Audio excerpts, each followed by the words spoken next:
Good morning, Houston. I'm KHOU 11 meteorologist Kim Castro. We've got some fiery storms and some good downpours throughout our Halloween Thursday. So for that reason, we're under a weather impact alert day and a brand new flood advisory has been issued perhaps for your neighborhood. So I'm going to need you to stick around so you can watch some of the new developments. So weather impact alert day from now through 6 o'clock. The roads are going to be slick. Some of these storms have lightning. So if you do see any lightning in the area, you hear the thunder, you need to go inside. I know the kiddos are going to want to be out there trick-or-treating, but just make sure you're keeping them safe first and slow down. Anytime we have any sort of moisture on the ground, that heightens the risk for car accidents. So just be careful. Here's a live look across Southeast Texas. So you'll notice clusters of storms. Some of them are just bringing heavy downpours, but a lot of them are electrified. That's a look at the lightning strikes that we've had over the last hour. I'll get into better detail as to the count of the amount of lightning strikes after I talk about this. I told you about the flood advisory. This is brand new for Sugar Land, for Pecan Grove, for Greatwood. It lasts until just after lunchtime, so 12:30. This is going to affect some 100,000 people. I know this is a very, very populated residential area. Big time Halloween trick-or-treating goes on at Pecan Grove. So does the areas in Sugar Land, Greatwood. I know all those houses get decorated very, very nicely. So just keep in mind if you had any younger ones that you wanted to take out and about, maybe trunk or treating. There was some of that going on in your neighborhood. There's a good chance that you'll run into at least some ponding, some isolated street flooding is possible there too. And that's just because we've been monitoring some repeated rounds of rain that's just a little bit too concentrated. So when we see those deeper oranges, those deeper reds, that signals that the rainfall rate is at least 1 to 2 inches per hour. And because that rain's been sitting there over the last hour, we've accumulated substantial rain. Now here's a gauge at how much rain is falling right now. So the rate is about half an inch per hour. So it's definitely scaled back over the last 30 minutes, which is good. You'll notice it went from widespread reds to now some oranges falling down for Sugar Land. So the rainfall rate is still pretty heavy, but not excessive.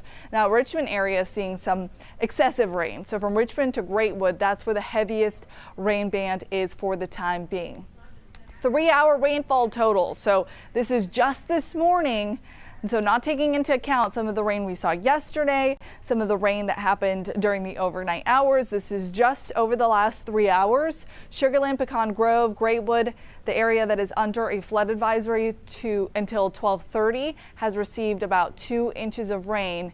And more of it is falling down right now. More of it's going to continue to fall down throughout the afternoon. So this is a radar loop. You'll notice it started off really, really heavy, and right now it's becoming a little bit more isolated and condensed. Hey, is this not your neighborhood? This is a potential that could happen all across the area right now. So you'll notice some of the heavier rain now pushing towards Alameda, towards Fresno, moving into Westwood Park.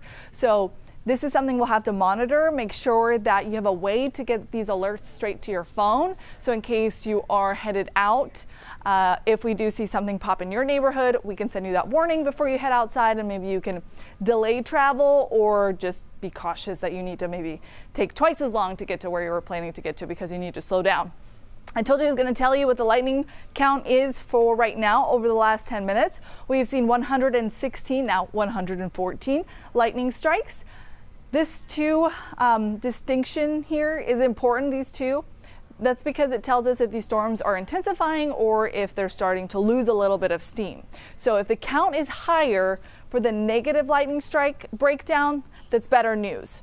Positive strikes come from the top of the thunderstorm cell, so they have to travel 10 times the distance in most cases, and they're 10 times stronger. So 39 strikes of this count right now are positive, so the stronger ones, and 75 are negative. So the good news, like we've been seeing, they're kind of quieting down for now. I'm going to show you future track because we're expected to see some of that shower activity pick up as we go into the lunch hour. So rain already, we've seen 1, 2, maybe some spots even getting closer to 3 inches of rain just this morning.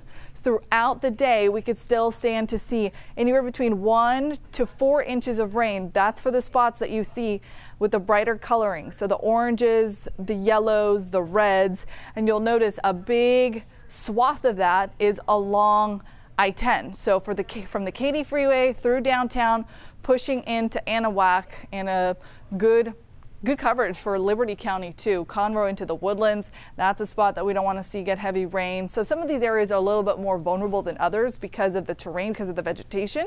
And so keep in mind, it's going to be pretty muddy out there. Even Buffalo Bayou Park, which I walked at this morning, had a lot of ponding already. So with this much rain incoming, you're going to see that get worse throughout the day. El Campo to Bay City, so some isolated areas with some heavier rain. Overall widespread, kind of like the sum, we'll see anywhere between 1 to 4 inches. So closer to the coastline, you'll notice the lighter totals, that'll be closer to 1 inch. And then towards Harris County, we could see some 2 to 3 inch rainfall total. So let me show you future track. I've been going back and forth between the two short range models, so the HRRR, the HRRR, and the graph. None of them are initializing perfectly. That means none of them are interpreting what's going on outside perfectly. That means they're not going to interpret what's going to happen throughout the afternoon perfectly either. They never do, but they give us a good kind of general picture as to what we may expect. So I'll fast forward through time. Now we're looking at 11:30. You'll notice much of the same. So isolated pockets of pretty heavy rain scattered throughout southeast Texas. There's really no rhyme or reason as to where these storms are going to be setting up for at least until the 2 o'clock time frame. Beyond that, I think they're going to become a little bit less prevalent.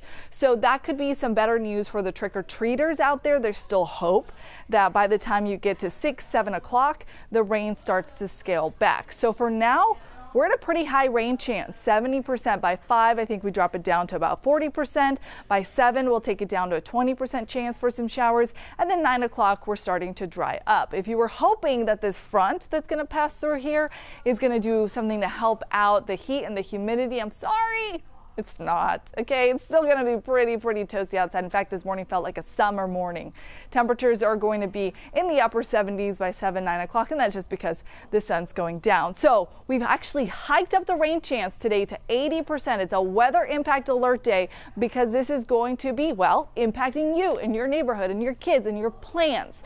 So what did we talk about? Downloading the KHOU app so you can get the latest weather forecast. Make sure you're checking in on Facebook, on X, on Instagram, on our live streams. We'll be sure if anything pops like that flood advisory we just saw, we'll let you know if it impacts your particular neighborhood. But otherwise, it's a pretty unsettled pattern really throughout the 7-day forecast. The only other thing to note is Sunday we fall back, so we're gonna lose an hour of daylight. And then Tuesday is an important day, election day. That looks like it'll be our next front timeline. So that could bring about some more disruptive weather, some scattered storms. So we'll take it one day at a time. Today's weather impact alert day is going to be most troublesome or most disruptive until about 3 o'clock in the afternoon, and then I should hopefully start to see some of those showers take a back seat. For now, I'll let you go, but check back in with us with any updates. We'll have them for you.